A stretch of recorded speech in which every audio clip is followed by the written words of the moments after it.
So excited. I mentioned earlier while you were getting set up, we have spouses from about 100 different locations from around the world right now joining in. So thank you so much. I know everybody who's joining is a super fan of you.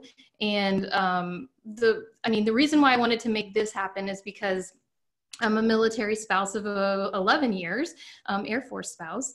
And we lived in Germany for the first 5 years that I was a military spouse. So I love country music, huge fan, and kind of missed that living over in Germany, just the radio and everything like that. And then when we came back, we moved to Washington, D.C., and I turned into your show, well, to Bobby Bones' show, and just fell in love. I mean, it's just, I know everybody listening in can say that they've laughed with you, they've cried with you, they just really appreciate everything that you share on a daily basis because it's so relatable.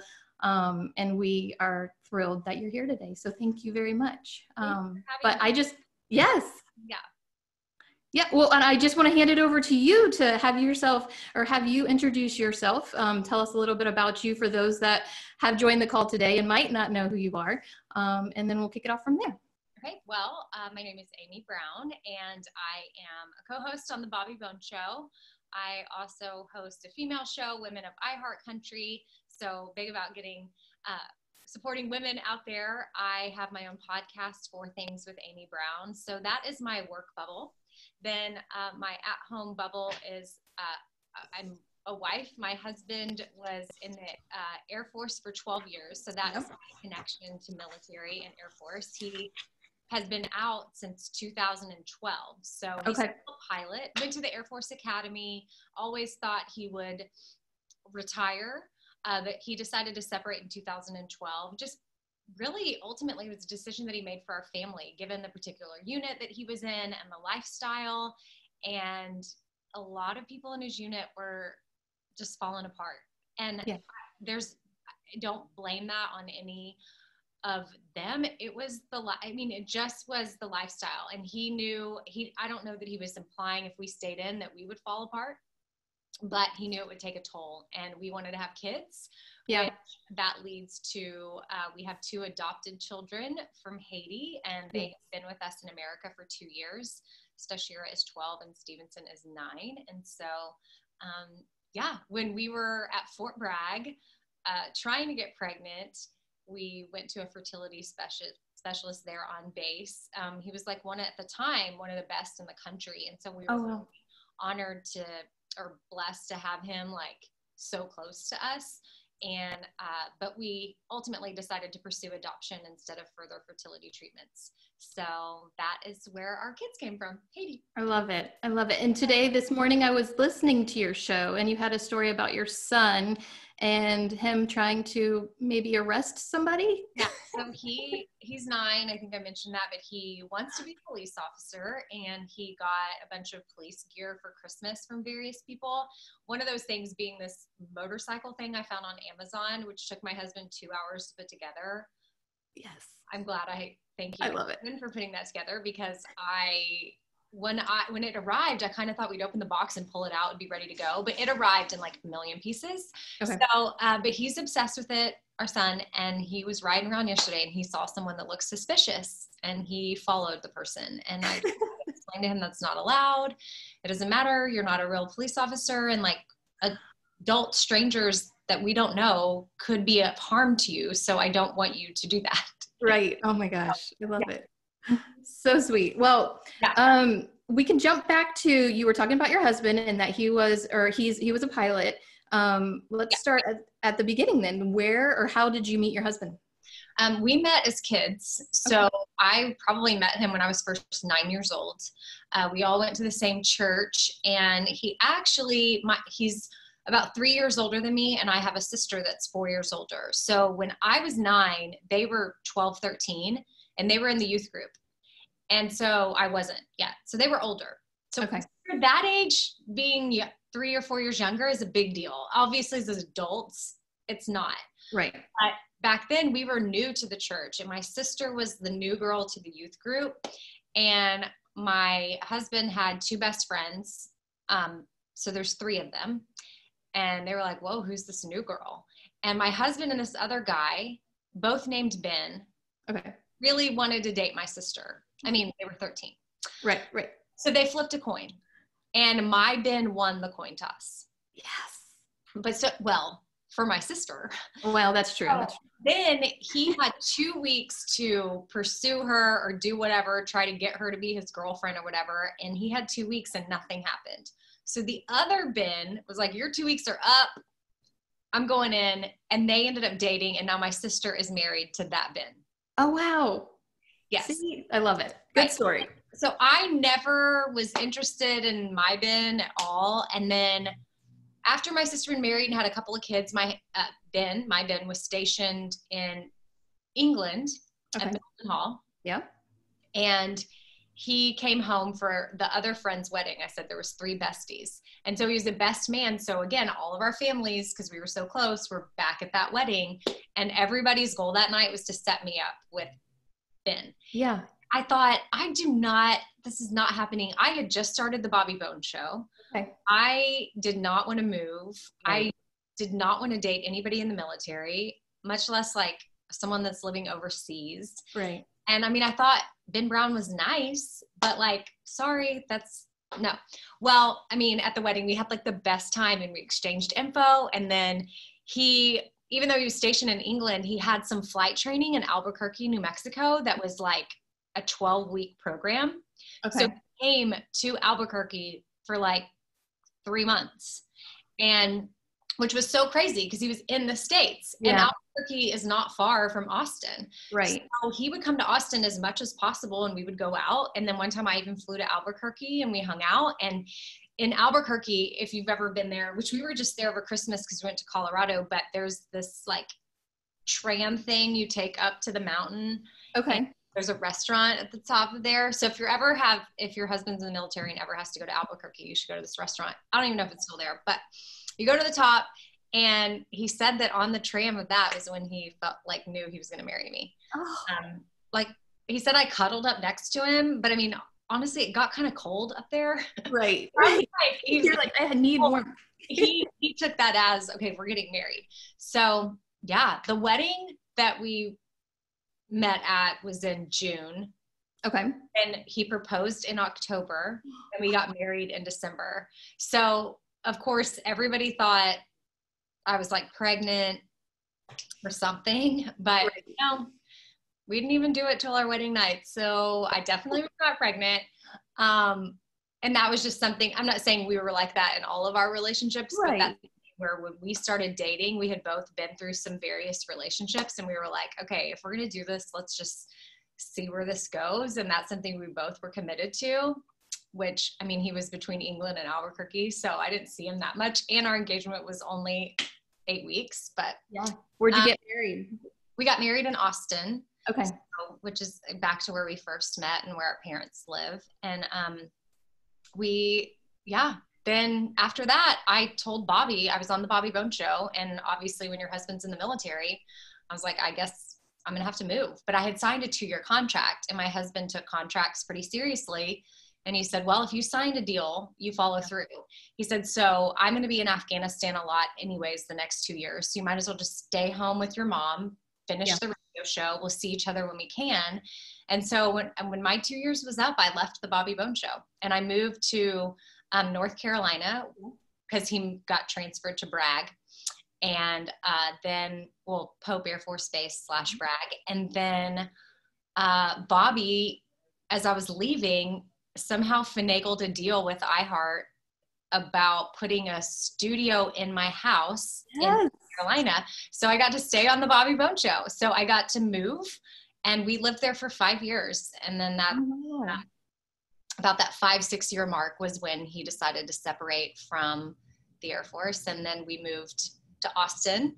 Yeah. And my husband was still just going to be a pilot and do whatever. We didn't know. And I will say, if your spouse, whether it's a husband or a wife, is looking to separate, I didn't really know how to handle that at the time. Yeah. I kind of just thought, well, this is not a big deal. We're going back to Austin. We've always, and my career was still intact. I was doing me. We were going back to live in Austin, the only place I ever wanted to live anyways. Right. I didn't want to marry anybody in the military anyways. Mm-hmm.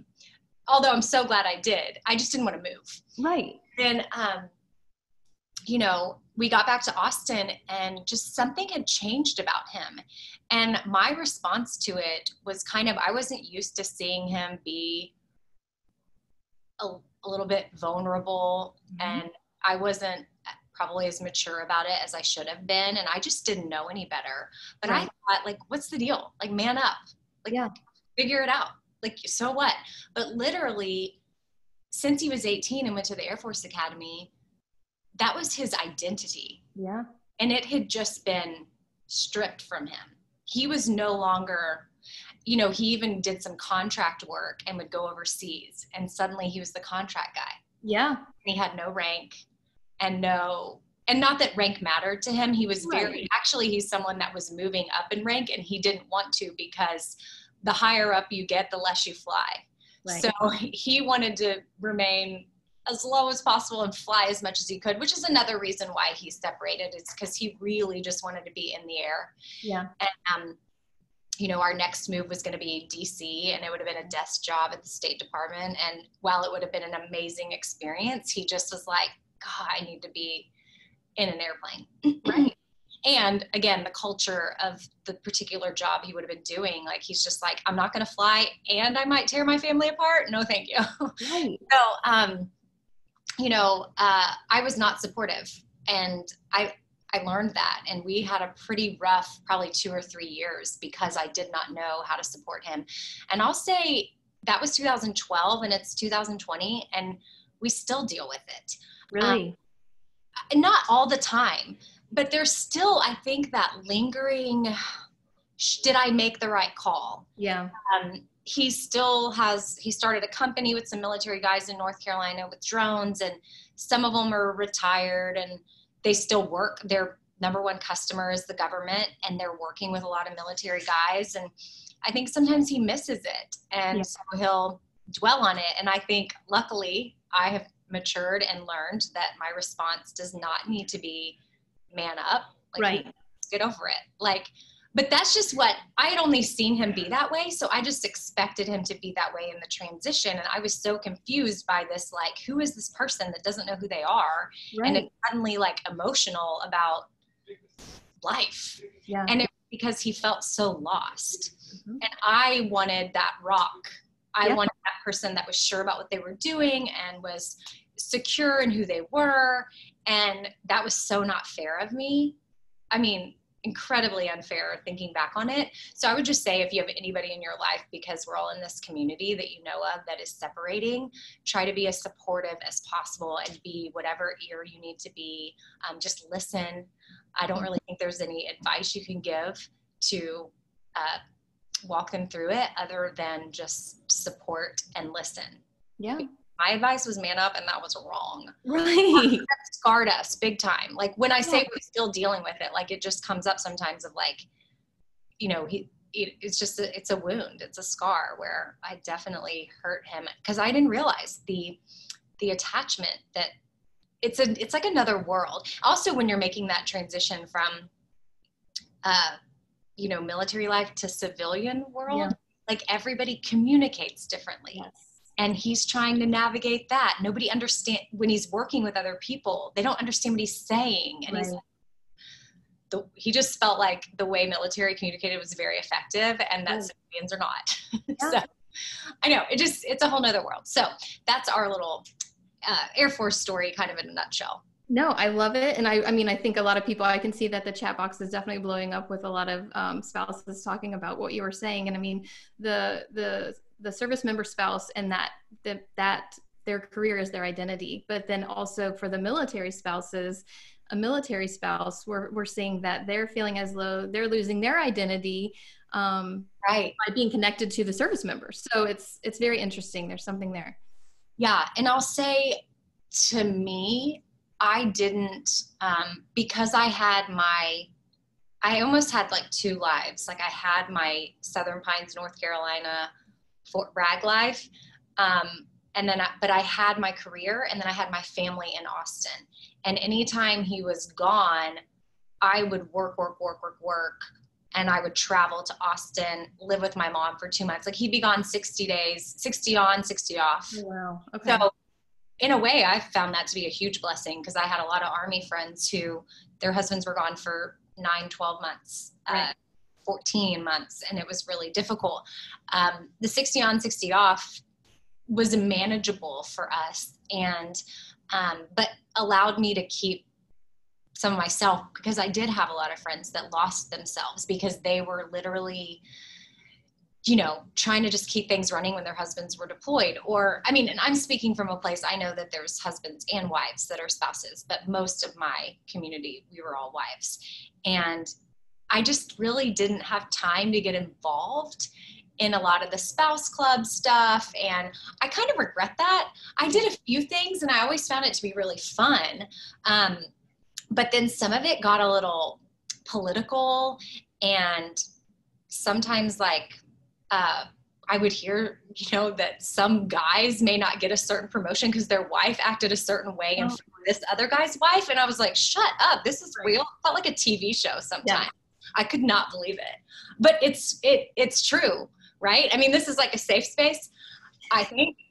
But it was weird to me how sometimes stuff like that would happen. And I just didn't want to, I guess I was too nervous. Maybe I would ever mess up Ben's career if I got too involved. But a lot of my friends really formed amazing, strong bonds with their spouse groups, and probably couldn't have gotten through it without that. And, you know, but so part of me regrets not forming more solid relationships there. But, you know, I just pretty busy. I all that. So many hours in a day. So. Right. So I never really lost myself to everything because he was in the military, you know, kind of just kept my wheels going, which I think is important. Yeah. To do. Absolutely. No, absolutely. And so you really only moved in the military once to Fort Bragg and then back. Yeah. Okay. Yeah. So it was going to be England. That would have been my first move, but then they already, by the time he got married, they had literally just given him the orders to go to North Carolina. And he technically wasn't moving for 6 months, but like, again, I think that trip to Afghanistan after we got married was 90 days. So he had 3 of those months in Afghanistan, and they weren't going to pay to move me all the way to England and then move me to North Carolina. Right. So we decided to wait, but I did go visit over there. So I was going to say, yeah, did you? Good. Like I had a home across the pond with like 5 roommates. We had 5, 5 other dudes that my husband lived with. So yeah, kind of fun. He lived in Cambridge. Okay. And we have a lot of spouses that are on the call today that are from the England area. So, or stationed in England. So cool. Very exciting. And then, okay, so we talked about the military. We talked about your husband transitioning out of the military.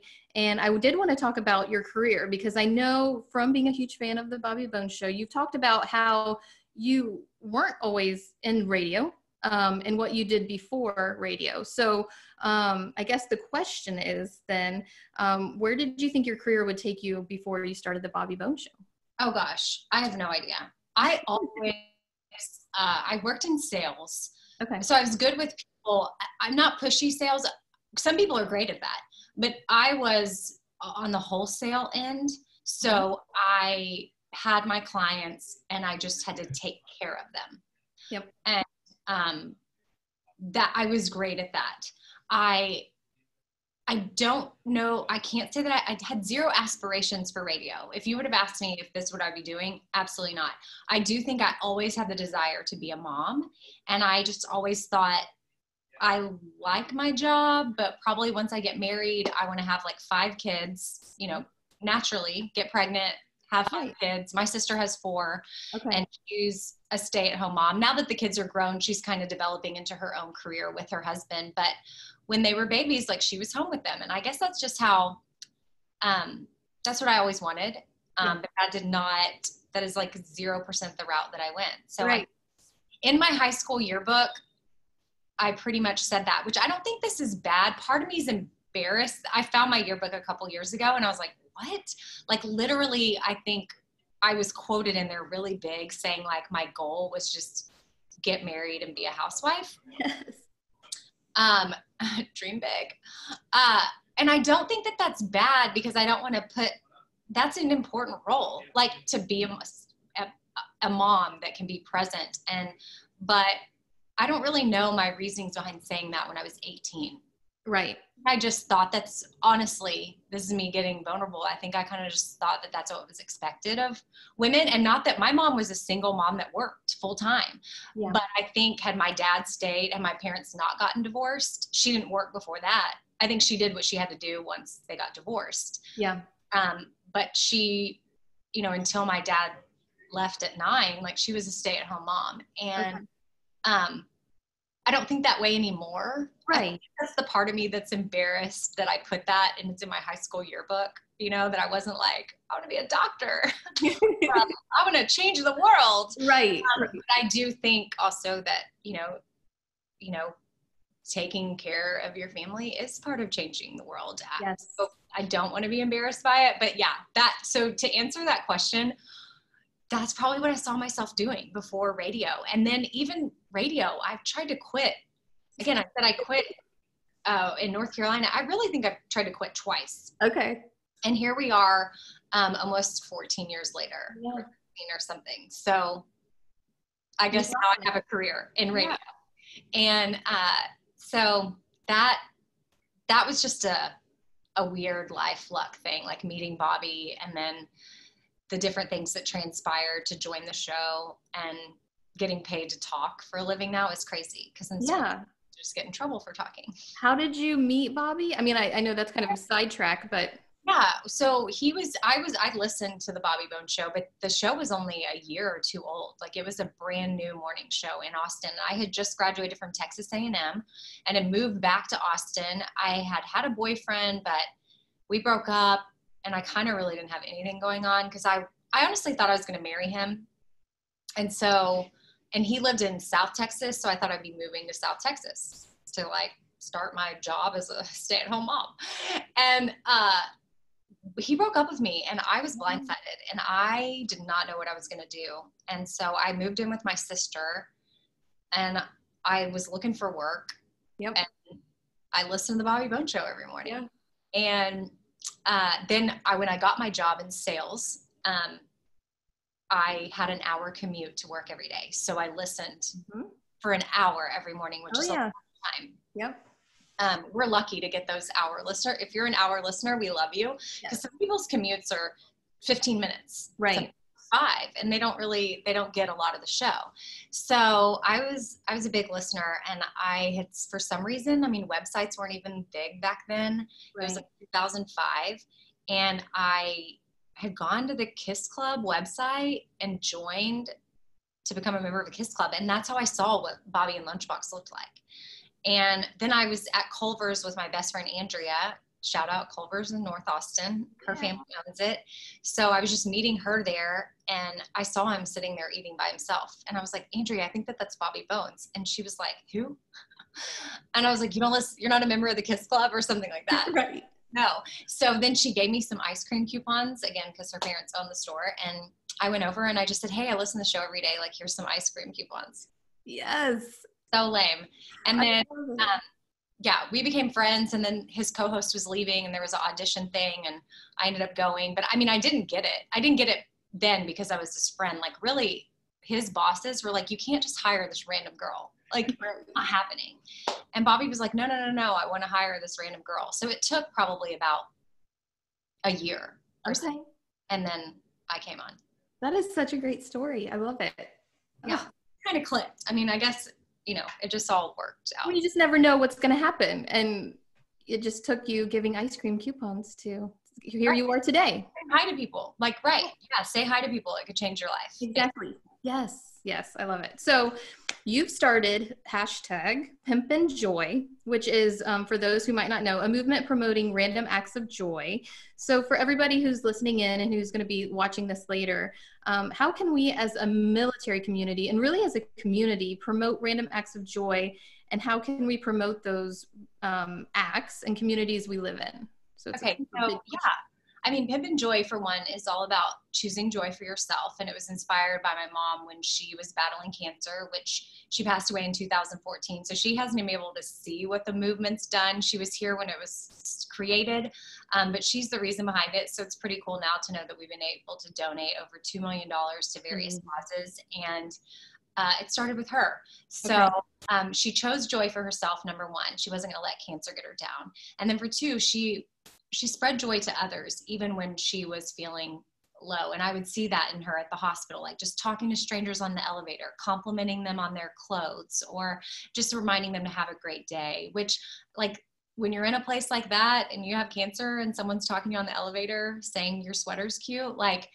when they're struggling with cancer, to me, that was just like, wow, this is like such small acts. It doesn't have to require money or anything. Like, you can choose it for yourself, spread it to others. And that doesn't mean that every day for my mom was totally amazing and all roses. Right. There was hard days, and there's days where we did not choose joy. Yeah, right. And that's important too. You need to live through all of your feelings and your emotions. But the overall theme was choose joy. So, I think that ways people can do that is just ways my mom did. They didn't cost a dime, but you just were intentional about spreading joy to someone in some way, shape, or form.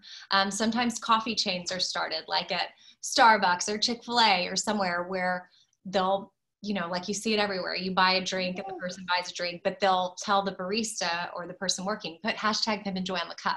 And then it'll go back, and then listeners will be like, shut up, I listened to the Bobby Bone Show too. And they'll know that it's from that, which is neat.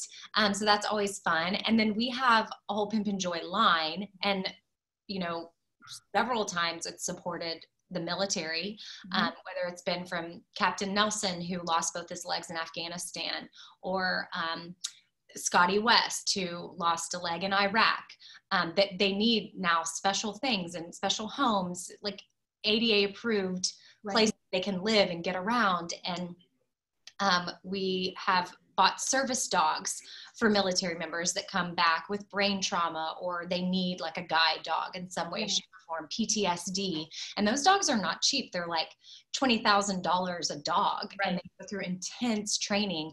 And all because of Pimp and Joy, we've been able to be a part of buying dogs or building homes for heroes. And it's just been really, really special. So a way that you can support is, if we have a particular cause going on, then you can know that, yeah, I bought this camo Pimp and Joy shirt and it went to this, or I bought this red, white, and blue camo shirt and or red, white, and blue Pimp and Joy shirt and it went to this cause.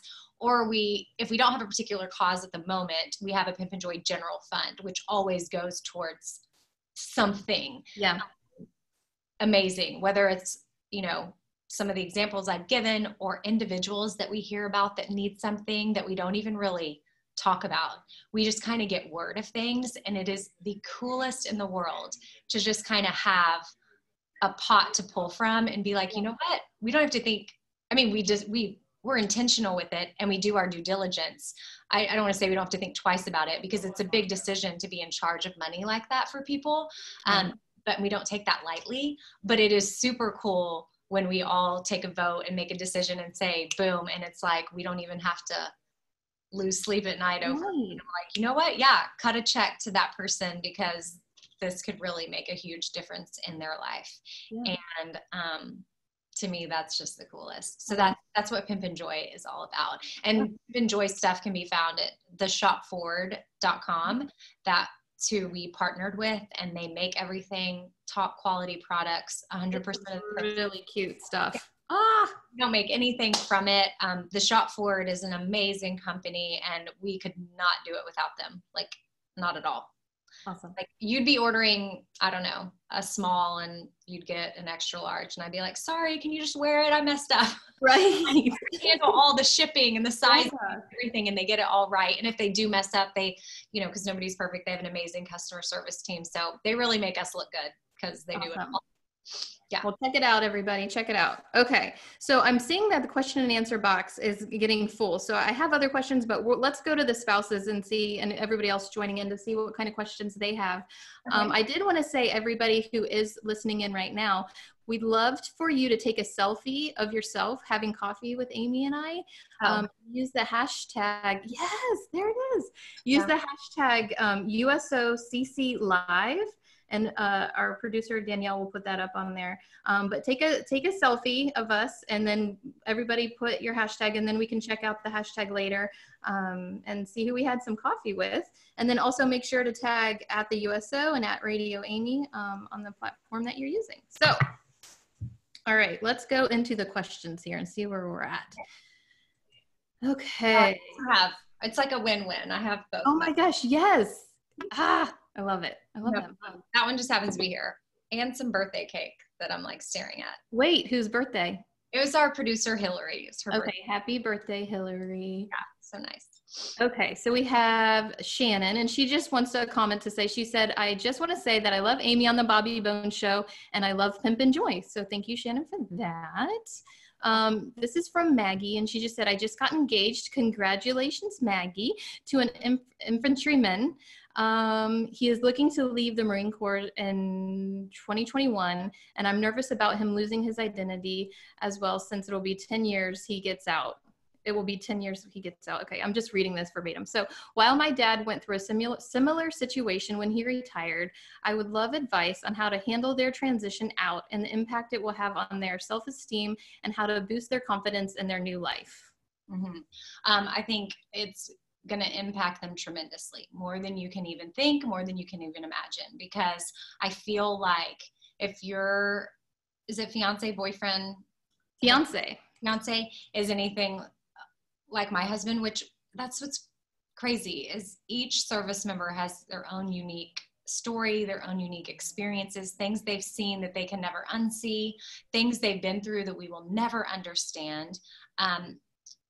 You know, like, I just sometimes don't even, okay, so different career paths, this is where I struggle with too, is depending on what your spouse does or your partner does, is the level of what you can know, what they've been through and what they're allowed to talk about. And then just how private they choose to be, just because maybe they don't want to bring that stuff home. Even if they can tell you, it's just not fun to talk about. I mean, literally we've been at war since 2001. So like any modern relationship that's going on, like your husband or wife or girlfriend, boyfriend has likely been involved in this war on terror situation. And I mean, because I feel like a lot of people listening are kind of our age-ish. Yeah. You know, maybe someone's listening whose husband or spouse was in Vietnam. Shout out. But, you know, I think that that's part of the problem, is they don't feel like they can talk and heal from certain things. And then you're asking them to completely separate from this thing that gave them comfort of being around people that they're the only people that understood and knew what they were going through. Yeah. And then you separate them from that and put them in a world of people that don't understand. You have no idea what I've seen, what I've done, where I've been at all. Right. So that is the first thing I would like to see happen. And this is probably a bigger issue with our service members in general, is therapy. And the stigma with it. And I'm not saying this is everybody. I can't make a blanket statement, but I can speak to what I know. Sure. And relationships my husband's at, and even my husband for that matter. There's, oh, well, I can't get help for that. That could affect future jobs for me if they find out I couldn't handle this, you know? Yeah. If I went to therapy for that, you think they're going to hire me for that sort of talk. And I'm not saying that's in every military job, but I'll just say that there's a stigma behind, or in denial about what they've been through and what they've experienced and the trauma there, like PTSD, for example, and they don't deal with it. This is a bigger answer to the question, but I really feel like it starts here because there's so much in that. It's almost like a bubble, and it's there and it's still an issue, Right. When you're in the bubble, it still seems safer. And then you come outside of the bubble and it's like a freaking hot mess and everything explodes because you haven't dealt with what you just left behind. Yeah. So then you have all of that lingering, and then you try to go and take on normal civilian world, again, where people just don't understand you, again, where you've lost your identity. Again, unless you have a career path where okay, I served my time in the military and now I know like God called me to be, a veterinarian and I am supposed to save horses and blah, blah, blah. Like, I don't know, Right. I think we were just talking about horses on the Bobby Bone Show a minute ago. Right there. But like if you're unsure about your calling, you don't know, you just feel so lost. Yeah. And I think feeling lost and disconnected, and then also haven't dealt with a bunch of stuff. Yeah. It's a recipe for disaster. Yeah. So I think it starts with as much communication as possible as you can about where you've come from. Good. And what happened. Wherever you can safely talk about that. And so she may need to say, hey, do you want to talk about anything that you've been through the last 10 years? What can you share with me so that I can better understand where you've been and what you're leaving behind? Because I don't want you to feel like because you left that, right, that you're suddenly alone and on an island with people that don't know. Because like, I want to be that for you. And whatever he's allowed to tell you, he will, or whatever he's comfortable to tell you will, but at least he'll know that he has you. And then maybe even some professional help. Yeah. I don't, like a lot of times that's a financial thing, or it's a pride thing, or reputation thing.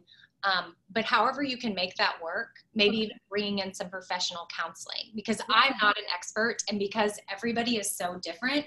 But if I could go back 12 years, like I would say the minute my husband separated, we went immediately to counseling. Okay. On how we were going to handle this. And the counselor could help give us tools from day one on how to handle it. Because I don't even think he knew at the time how much of it was his identity. So he couldn't even express to me what an a-hole I was being by being like, man up. Right. It wasn't literally until counseling like 5 years later. Yeah. And then in that time, by the way, I lost my mom to cancer. And then you have this snowball effect. I'm not saying that's going to happen to everybody, right. But in our lives, he separated from the military. We moved. I mean, that's so like in top 5 things that are like horrible in a relationship, it's like a job change, moving cities, a loved one getting sick. Like we had all of that happening in the same 2 years. With everything else. Yeah. Like he separated from the military in 2012. My mom was diagnosed in 2012. She passed away in 2014. We were still dealing with our military separation crap while I was dealing with the death of my mom. And it just, like, it was a bomb went off in our family. Yeah. And it's honestly because I did not take his separation as seriously as I should have. Yeah. So I would say, it in a weird way, approach it like fully armed and ready to take it on, but also approach it delicately. Yep. So it seems weird to say armed, but delicate. Right. It's so sensitive, but you've got to be prepared. I was not prepared, and I couldn't just be like a poster child of like, golly, do not brush it off and ignore it and tell your person to man up. Well, this is why we're here, safe space. So let's get, I see Sarah has a question here. Oh, you're fine. You're fine. So what advice would you have for military spouses on how to have a conversation with a current employer about the possibilities of working remotely who might not be as supportive as Bobby was or is? Oh, gosh, that's tough because I never even actually thought to ask Bobby for that. He thought of it for me, which was a huge blessing. I mean, because I just don't think, but I don't think it's wrong to ask. I just would have never thought of it. Now, I think it's great that you're thinking that way. And I think that what you have to know about what type of employer are you? Do you think you can handle working remotely? List out the pros and the cons of that, because sometimes people feed off of, I will say it got very lonely at times because I was working from my house. I was new to a city where my job didn't get me out to meet people. And when he wasn't deployed, like say we were home, he still went in every morning from 7 a.m. to 7 p.m. and came home exhausted. So it was like, because he had a long drive to Bragg, then they would, you know, they'd work 8 to 6, and then some days he'd fly and then not get home till, so I would work in my pajamas, maybe brush my teeth. Yes. Like there was some days where he would come home and he was like, have you left the house today? Right. And I was like, oh, really cold outside. Right. So, you know, you have to be, so I had to really watch that and be intentional about getting out and going. Like I would find yoga classes. Once we got involved in church, then I joined a book club. Then I met girls in the community. Sometimes I'd go to spouse club stuff. You can't, if you're moving to be with your person that's serving you, and you decide to work remotely, you cannot get stuck at home because it is so easy to do.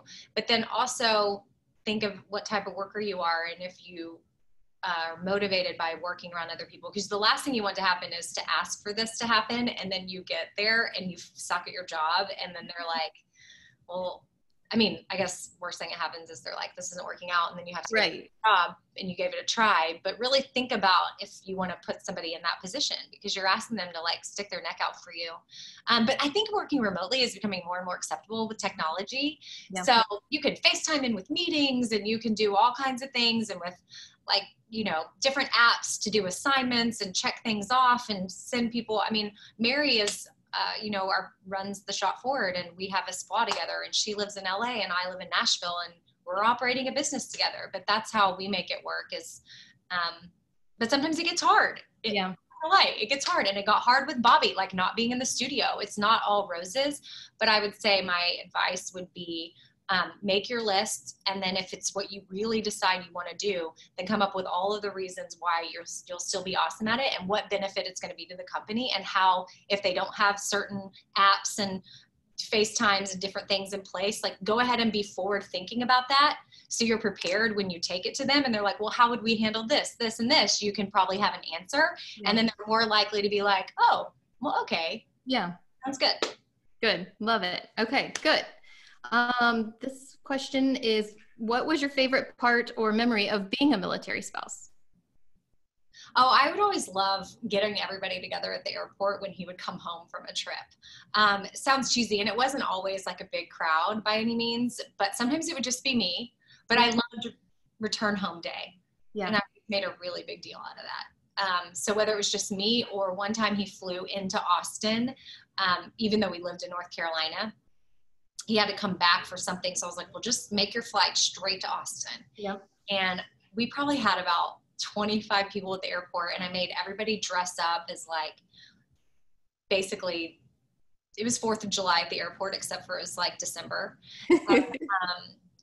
You know, we had even somebody dressed as the Statue of Liberty, and we made signs, and we were obnoxious. And of course he hated that, because he did not ever draw attention to the fact that he was in the military at all.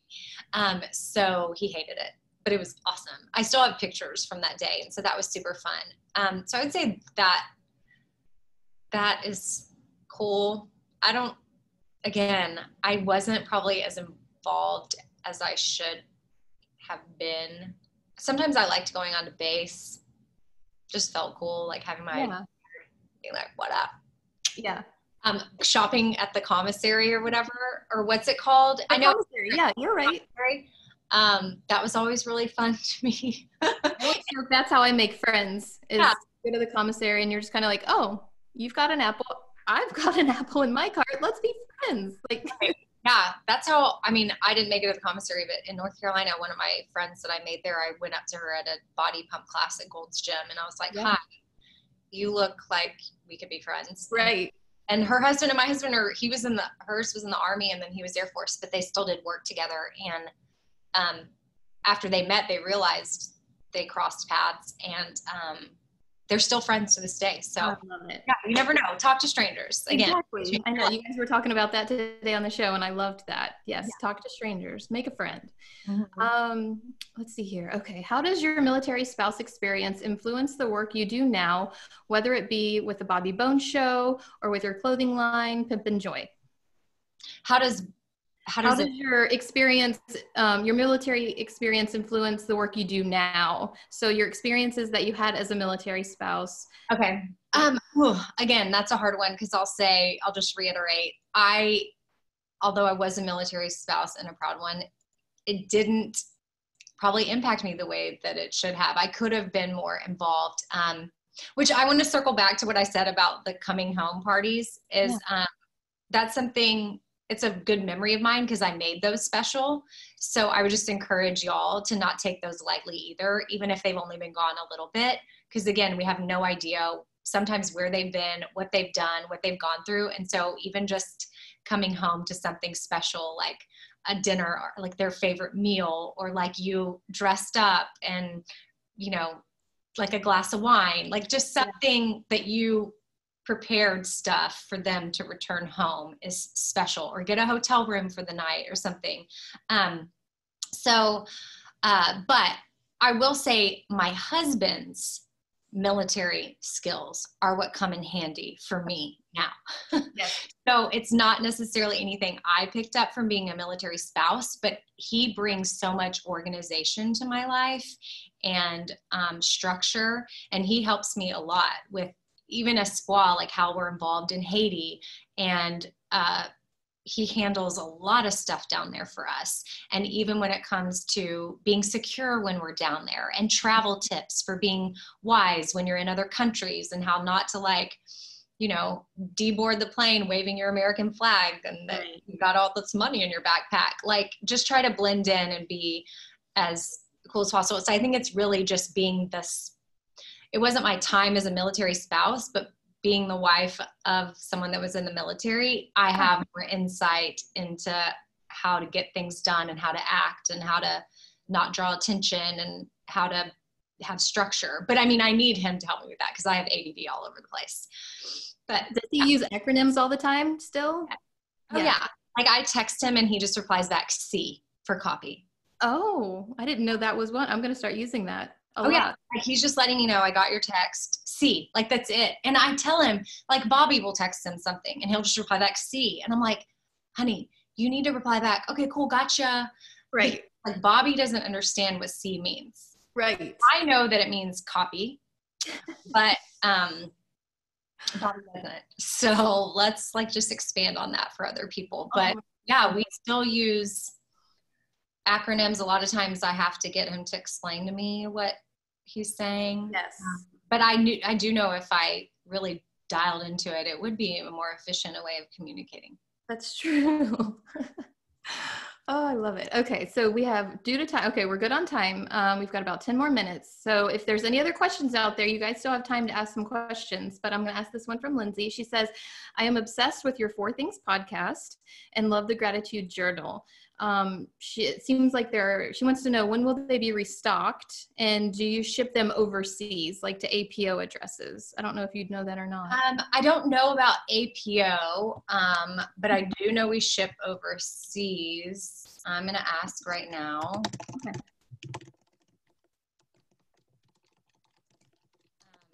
And the journals are restocked. So we did sell out of our first round, and then we saw we were about to sell out of our second round, and we were like, shoot. So we were so nervous about it. Even the first round we sold out because we didn't want to order that many. I mean, it's like a huge investment up front. We're like, are people going to even like these? And then what if we're stuck with all these journals? That would be a huge bummer. But they are, I'm biased, so they are super cute and not intimidating and super simple, which we wanted because we're not journalers. We found journaling to be super intimidating, but we do know the value of expressing gratitude and how there is, like, everybody seeking joy in their lives, but there really is no joy without gratitude. Like once you start to look at things that you're thankful for, that's when you'll experience true joy. But we placed another order while we had made the second order. Like while we were finishing the second order and we saw they might sell out, we ordered more. So but they said they'd have to tack them on. So they'll be coming back. Like I think right now, if you order, they'll ship within 2 weeks because we have them ordered. They just have to. So yeah, 4things.com or, radioamy.com. There's a lot of different ways to find them, but that means a lot that she likes the podcast and that she is interested in the journal. Yeah, and we have another listener. She said that she did order a Choose Joy sweatshirt to her APO in Germany. So they do ship to APO addresses. So awesome. Yay. We have a request for us to hold up our USO mugs so we can get a USO selfie. Okay. Oh wait, how do we hold it? Do we act like you're so cool. I need to Oh, I don't, because I'm like, oh my gosh, so fun. Okay. Let's see here. Okay, so this is from Jennifer. Even though you were all very busy with military life and your job, did you all make date nights to reconnect? Mm-hmm. And she said her and her husband do this to this day, and they're keeping their love alive. So yeah. I'll say we probably did it more in our military days because it was constantly like that honeymoon thing, because you would be gone and then you would come back. And then it'd be like, well, you're about to leave again, so you better go on a date. You come back, go on a date. And like, it was just like, and plus we lived in North Carolina, Southern Pines. Chef Warren's is my favorite restaurant there. And we lived within walking distance. So we would walk down there and sit at the bar and have date night probably multiple times a week. So I treasure our military time. Like, it was so, to me, it was stressful, but simple. Yeah. And I will always cherish it. And sometimes I miss it. And also it was pre-kids. So maybe that's why it was more simple. Right. But we need to, I appreciate her saying that they still do that, because it's a reminder to me that we need to, and I've even talked about this on the Four Things podcast, like Ben came on and we were giving like dating tips to ourselves because we knew we needed it. It's like, okay, we've got to be more intentional about dating because we're just not making it happen. Yep. Yep. So, I mean, and do you do date night ins or date night outs? A little bit of both? Yeah. Just matter. It's a little bit of both. Like, I love date night in, even if that means like, okay, kids, like y'all are either going to bed before we are, or you're putting on a movie over here, and dad and I are putting on a movie over here, and we're eating over here. Like, you know, we're separate. But my dad has since moved to Nashville and he's recovering from cancer surgery. So now I feel like I have a third child that's like 78. So he's a real date cramper, but he's also awesome. But, you know, I feel like sometimes, my husband and I we're like just trying to put the kids somewhere, drop my dad off at his retirement nursing home, and then we'll like run to Chipotle and like eat together in a booth and be like, this is romantic. Yeah, this is it. Like, whatever you got to do. So, I love it. Be intentional about that, especially because, I mean, y'all's husbands are still, or your spouses or whatever, are still serving, most of you that are on here. And I just think that, gosh, that's something that's so important. I mean, I don't know about y'all, but I just saw so many relationships completely just fall apart because the military. I mean, it is hats off to, and I can say it now because I'm not in it, so I don't feel like I'm patting myself on the back, but it's not easy. Right. And I just want to hug and encourage each and every one of you that are out there, and you just, it's a special thing. Again, it's a special bond. I think we all have it. And not that we were all perfect during it, or you're perfect during it right now, but like, you're with someone, you're a part of something that's helping make the world a better place. Yeah. And not always, that doesn't mean every military decision is the best one ever. That's not what I'm saying, but like, you're connected to something where people have literally chosen a path that they're sacrificing so much for other people. Yeah. Not everybody can say that they've done that for a career. I mean, I'm certainly not. I just talk on the radio every day, like in the comfort of whatever. It's not, you know, I just really, really find it's admirable what people have chosen to do for our country. Yeah. So. High five to all the spouses out there. Mm-hmm. You guys are amazing. Yes. I think we're at time. I just want to make sure that people who are listening in now and later on, when they view this later, they know how to find you. So I know you have a couple websites. You mentioned your podcast. How can people follow you? Give us all the details. So radioamy.com is something we launched kind of recently, which is weird to say that I have my own website or whatever, but it's really just a landing page to kind of get you to like a little blog. It can get you to my Amazon favorite things. People like to know what I use. It can get you to my podcast. It can get you to Pimp and Joy. It can get you to Espoir, which Espoir means hope in Haitian Creole. And since my kids are Haiti, anything Espoir supports Haiti. Okay. And that's where the Four Things totes live, and the gratitude journals. And we have like a star necklace. I don't have it on right now, but just lots of cute little things. If you're ever just looking to shop for friends in your life, like you can feel good about shopping there, because it's a gift that gives back, and everything comes with a cute little card explaining where the gift supports, so that the receiver of the gift will know like the meaning. Right. That way you don't have to explain it, because I know a lot of people are like, I don't really know. I just know that it helps somebody somewhere. And then with military, quickly, I'll just say too, and Mary and I haven't really talked about it much, because I really feel like maybe we should have made them say moms, but we made it for the wives. And we have every branch of the military. Like we have Air Force wife, Army wife, Coast Guard wife, like we've got it all, Navy, Marine, and those are at the shopforward.com under the military wife thing. And we've had so many moms or husbands be like, I want one that says husband, or I want one that says Air Force mom. And we're like, oh shoot, we have way more requests for moms. We're like, ooh, we should have gone the mom route, because moms are so proud of their military babies. But we have the wives. And that's all we're making.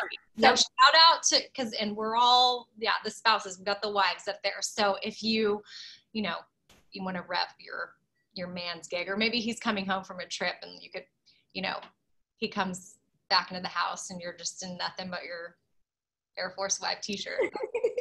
Okay, now I'm really good at taking date night to the next level, but I love it. Just an idea.